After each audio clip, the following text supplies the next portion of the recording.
Okay, this is a very last tab in the homework solution. And I thought maybe I should create a video since we had a few people missing on Friday. I'll probably do the first 4 tabs later on. We'll see how it goes. Okay, so there were a couple of things missing in this activity that I gave you. The first thing is this absorption income statement tag was not on it.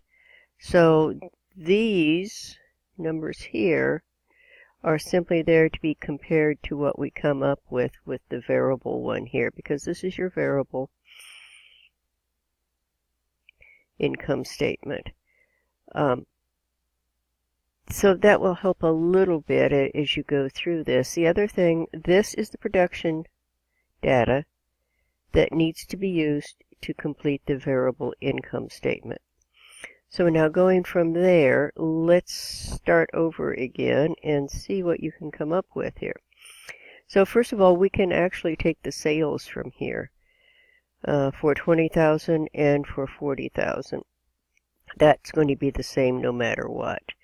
What changes is the cost of goods sold, and now that's going to become our contribution margin, and it's only going to contain variable costs.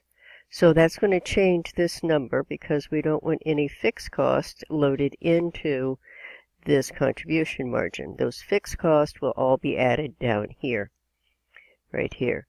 So what we end up doing is this is our variable cost for each one of these, and that is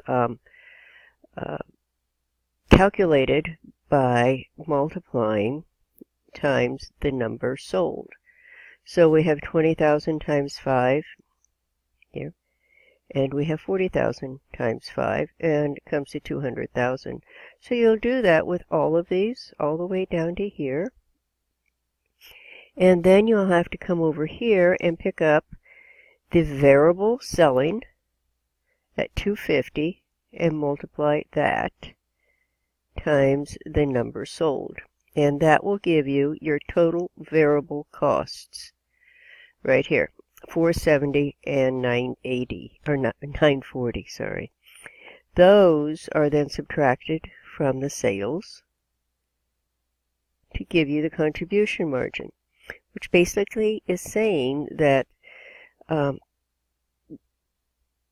sales, or these products, okay, contributed $450,000 towards the covering of the fixed costs and toward the net income. So let's see what happened here.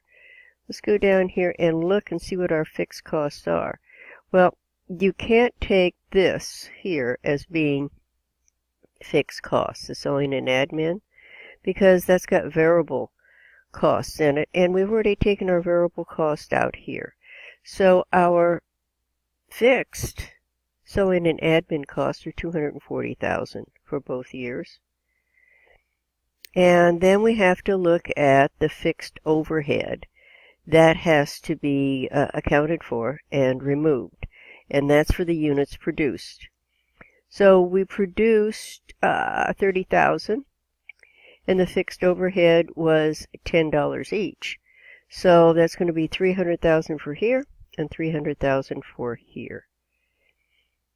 So now we can find out what our total fixed is at 540, and we can subtract that 540 from the contribution margin and find out there was a loss using the variable income statement and a gain here. And if you compare them over here, you'll find that's just the opposite. Remember, or not the opposite, but there's no loss being shown in this 2014, and that's because of taking out all of this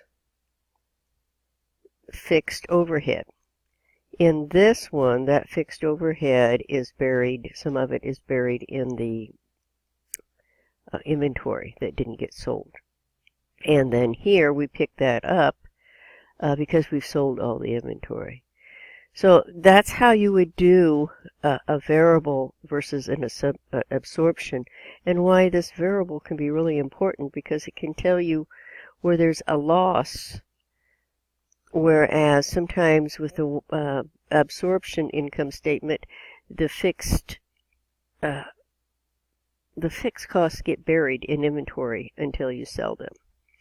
So that will wrap up this one.